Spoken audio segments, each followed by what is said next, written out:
بدر کے میدان کے اندر میرے آقا علیہ الصلوۃ والسلام نے ایک دعا کی۔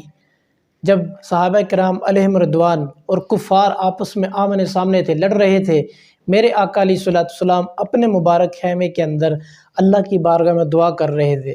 اللہم ان تہلک ہذہ العصابۃ من اہل الایمان اليوم فلا تعبد فی الارض ابدا۔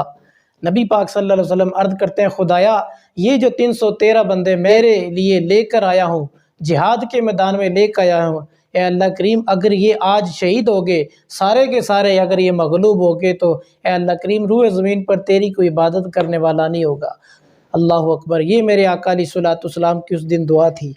یہ حضور نے کیوں دعا کی؟ کہ حضور جانتے تھے میں خاتم النبیین، میرے بعد کوئی نبی نہیں آئے گا جو کفر سے اسلام کی طرف، ظلمت سے نور کی طرف، اندھیرے سے اجالے کی طرف لے کر آئے۔ لہٰذا جب کوئی نبی ہی نہیں آئے گا، جب کوئی اسلام کی دعوت دینے والا ہی نہیں آئے گا، تو پھر ساری انسانیت کفر میں زندگی گزارتی رہے گی، اور کوئی بھی رب کا نام لینے والا نہیں ہوگا، اس کو پکارنے والا، اس کی عبادت کرنے والا نہیں ہوگا۔ اس لیے میرے آقا علیہ الصلوۃ والسلام نے عرض کی، خدایا آج اگر یہ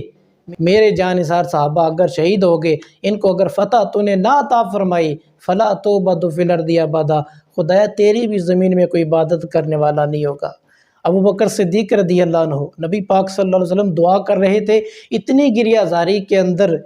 حتیٰ کہ میرے آقا علیہ الصلوۃ والسلام کے مبارک کندھوں سے چادر مبارک نیچے تشریف لے آئی۔ سیدنا تاجدار صداقت رضی اللہ عنہ چادر مبارک تھامتے ہیں، کندھے مبارک پر رکھتے ہیں، عرض کرتے ہیں یا رسول اللہ بس کیجئے، واللہ تعالی منجز ما وعد لک، اللہ کریم نے جو آپ سے وعدے فرمائے ہیں اللہ تعالیٰ ان کو پورا فرما دے گا، آپ پریشان نہ ہو۔